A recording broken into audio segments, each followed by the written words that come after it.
We're supposed to be in the land of the free and the free market and a capitalist society. There is nothing free market about being a songwriter, not in the United States. All right, ladies and gents, gather round. We got value going once, truth going twice, sold for a song. That's right, folks. Rights signed away, data given away, pennies on the play. Publishing, gone. Credit, missing. Ownership, kiss it goodbye. 50 pages of catch-22s, no dice. You can't eat a like, a follow, or a view. Sold for a song. But wait now, hold your bits, hold your breath. Here comes the truth louder than the bass line. Time to take it back, where the artists rise, the system shakes, and the silence finally breaks. Welcome to Sold for a Song, the transformative podcast that dissects the music industry's long-standing practice of undervaluing its most essential contributors. Yes, we're talking songwriters and artists. In each episode, we'll delve into the journey of recognizing and elevating the true worth and value of music creators, discover how the industry has exploited creators, and learn actionable strategies to revolutionize this trend and take control of your career. Hello, podcast land. I'm Terrance Sawchuk, but you can call me Terry. After 30 plus years in the trenches of the music industry, trust me, I've seen it all. The highs, the heartbreaks, and the resilience it takes to succeed as a creator. Here's what I've learned. Awakening your self-worth, owning and leveraging your value, and streamlining the process to free up the time we need to do what we most love to do, which is create. That's what stands between you and the freedom we're all chasing. All right, before we dive in, if you believe in empowering artists and redefining what it means to thrive creatively, do me a favor, subscribe, leave a quick review, and share this episode with someone who truly needs it. That one click helps more than you know. And if you want to go deeper, join me at terrancesawchuk.com to be a part of the community and follow all of my endeavors for exclusive content and updates. Hello, podcast land. Here we are. It is our Thanksgiving special. Yes, we are a few days off from Thanksgiving here in the United States, and I wanted to use this episode to give thanks to the actual music fans. I've been getting some wonderful feedback from listeners who are not in the music industry, but just really enjoying the podcast and the content and getting that kind of behind the curtain view of the industry in a way that they don't normally get. So I really appreciate the feedback.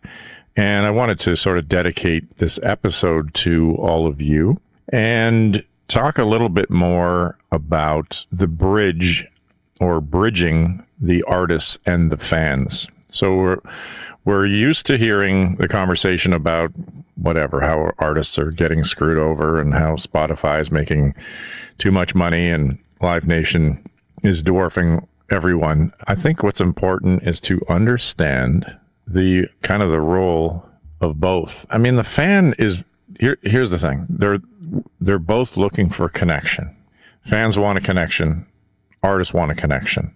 But in a lot of cases, it's the middlemen or the gatekeeper or the intermediaries that can make or break that experience. Here's an example. Live Nation is an example. You know, we've got skyrocketing ticket prices, ticket fees, the parking near stadiums is insane. So, the fan needs to understand a few things. Live Nation has exclusive booking rights or an equity interest in almost 400 venues and 137 festivals globally. And that's just as of 2024, and they're buying them up every year. In the United States alone, they own and operate about 150 venues. They are Ticketmaster. They are the ticket agency. The United States DOJ has them in an antitrust lawsuit for operating an illegal monopoly. The parking in the area. Often they're getting a cut of the artists' endorsements and their T-shirts and all of their merch, to a point where artists started kicking up a fuss saying, you shouldn't be getting a cut of our merchandise. So Live Nation did something interesting and went around and just purchased artist management companies. So with one company comes an entire roster. So that move gives them a cut of all of the income of those artists. They've also moved into purchasing a controlling share of the music tour buses. So they are, the closest thing that we have to a monopoly in the music industry companies like them they have one motive, and that's to control the market share. So the fans, you don't really give crap about any of that stuff. You just want to be able to go see the artist that you like, have it be somewhat affordable, and have an enjoyable experience. Well, sometimes it's the people in the middle that are making the problem. Sometimes it's the actual artists that are cranking up their prices or mismanaging their businesses or getting bad advice from their management to crank up their prices. For whatever reason, you end up paying for it, and that's not good. So let's talk about some of the misconceptions on the fan side about how money is made by artists and songwriters and musicians. So as an example, on, we'll say Spotify, if a song is streamed 1 million times, the songwriters will share, this is if they get paid. But let's just say they are getting paid. I mean, they are fortunate if, say, 2 or 3 people wrote that song. They are fortunate if they see a few $100s from those 1 million streams. The master recording owner, usually the record label, on the other hand, they will earn probably more in around $4,000 for those 1 million streams.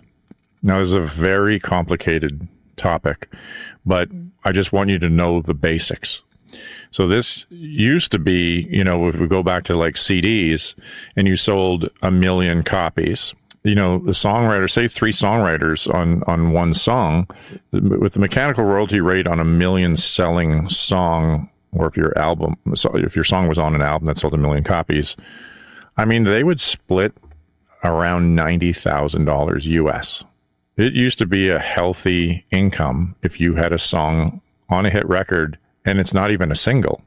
Speaking of singles, when a song is a single and it goes to radio and becomes a hit and gets, a lot of airplay, let's say it reaches the top 40, they're going to see a significant amount of money there. And if it's not a single, then you're back to that previous amount. Nowadays, the 90,000 is now hundreds of dollars. And yes, they can stream it more forever and that kind of thing, but we have to go back and find out why it is the way it is. So the major labels historically didn't make any money from radio play. The songwriters did, but not the record labels. So when streaming came along, first things first, the major labels wouldn't allow Spotify into the United States until they got a share of the company. Then they also got an advance. I think it was somewhere in the range of $50 million each. The major labels got from Spotify, of which none of that money made it to the actual artists. So they just kept that bonus, gave Spotify the rights, and then they changed the earnings, the lion's share, to become the record label when it comes to streaming. So that's where we are now. There are no, but you can still obviously sell CDs and LPs, and they do sell extremely well. And in some genres, that's all they're doing, and they're making great money at it. So if you think people aren't making money from CDs and cassettes and LPs, I mean, they are. And most people don't own a record player, CD player, or a cassette player. They just buy these things for the novelty. Okay, what else are we going to cover?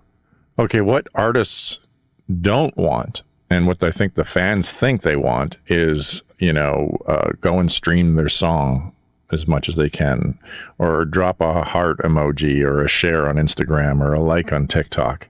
It's good just for attention. You can't cash any of these things at a bank. You're being leveraged by TikTok, Instagram. You are the product. The artist is the product, and the fan is the product, because they're using all of our information to sell advertising. Speaking of advertising, some artists are making a fortune from advertising on Facebook and YouTube. The only problem is you're at the mercy of that social media site and their advertising rates. If that site shuts down, wouldn't it be better if everybody came to your website and they were able to bring you value and leverage their own music directly? So again, this is where the middleman comes in and makes the lion's share. I try to tell artists, like, social media and Spotify and Apple and DSPs, these nowadays, the way that you're being paid should be used as a business card. just like a billboard on the highway. Don't even expect to make money from them.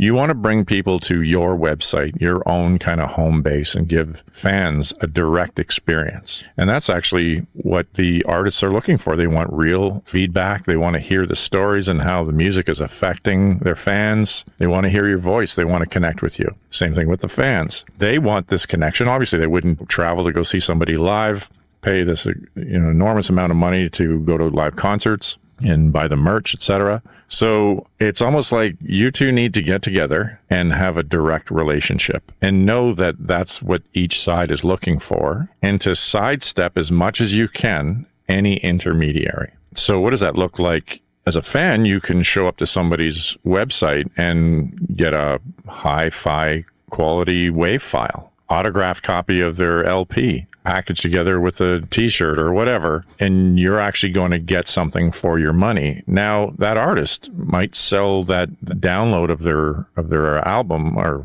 just a digital download. It might be $10. Well, we just found out that 1 million streams as the songwriter on a major label, by the way, is getting maybe in the hundreds of dollars if they're lucky. Don't forget, a publisher is usually taking 50% of their income. So if, say, they are lucky enough and $500 comes in, 3 songwriters are going to split that. Oops, not yet. The publisher takes their 50%. The remaining is their balance. So this is why we are at a place where being an independent artist is such a powerful thing, because now you are the owner of your master recordings, if you're smart, and you're getting the lion's share. So now it's possible that you could make the $4,000 on 1 million streams if you own your masters. But the DSPs don't really pay per stream in the same way radio doesn't pay per play. It's a messed up system. The short version of it is, as an example, Spotify will just have a pool of money and they'll just divide it up based on market share. So kind of in the same way that, restaurants and music clubs have to pay a music license to the PROs like ASCAP or BMI or SOCAN. They have to pay for the use of that music. Well, how does anybody know what songs were played in that bar? So they don't. So they say, it was probably a Beatles song. So we're just going to send most of this money to Lennon and McCartney, as an example, as well as radio play. Then we have the topic of algorithms, which are basically computer language that are studying your every habit for one sole purpose: to sell advertising. So what makes me crazy is any business on the earth that leverages music to make a living. None of them have a reason to leave the driveway in the morning with a coffee and go to work until somebody writes a song, except often the creator of the music is making the least amount. Here's something interesting. There are a number of unions in the entertainment industry. Here are the unions. You have your musicians have a union. The singers have a union under the SAG-AFTRA. Directors in film have a union. Screenplay writers have a union. Producers of film have a union. You know who doesn't have a union? The songwriter. The actual creator. You can be a musician. You can't, if you're going to play a guitar, you need something to play.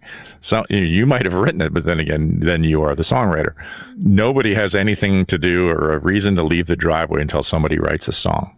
But the songwriter doesn't have a union in that circle. In fact, what they do have is a copyright board with 3 judges in Washington that control copyright.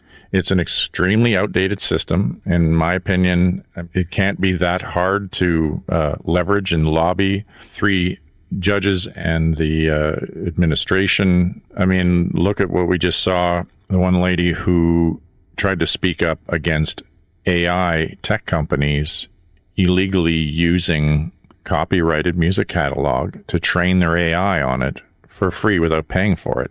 So she spoke up about it, and the Trump administration fired her, or they tried to. I don't think I think she ended up not leaving the position.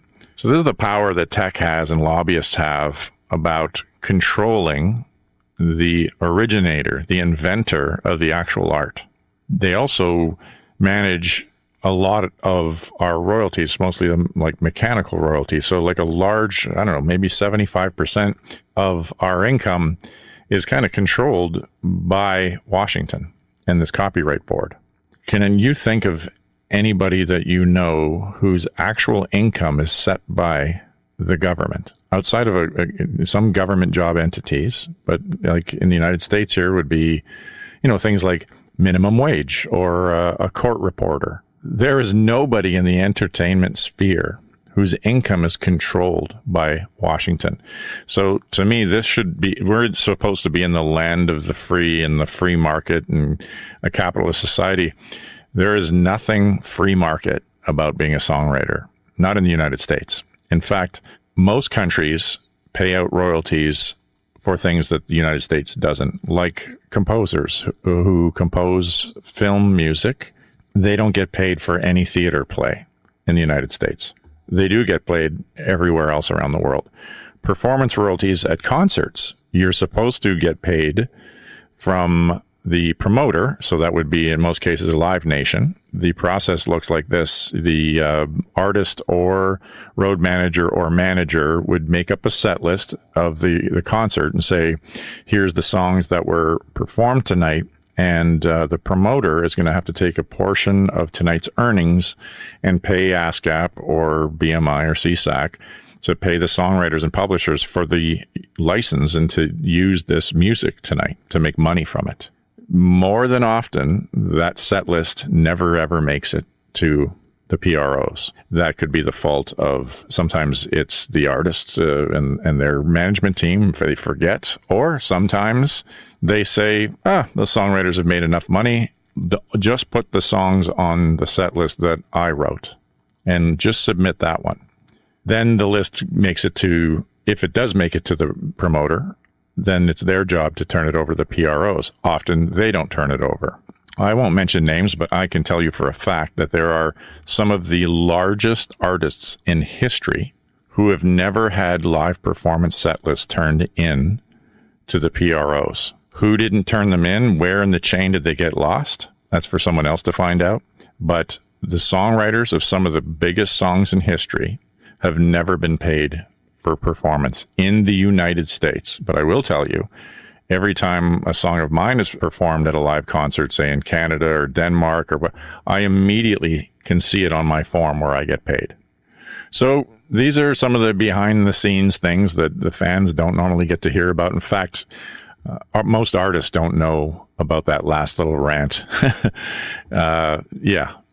We say music and hot dogs. Everybody loves them, but you don't ever want to see how they're made.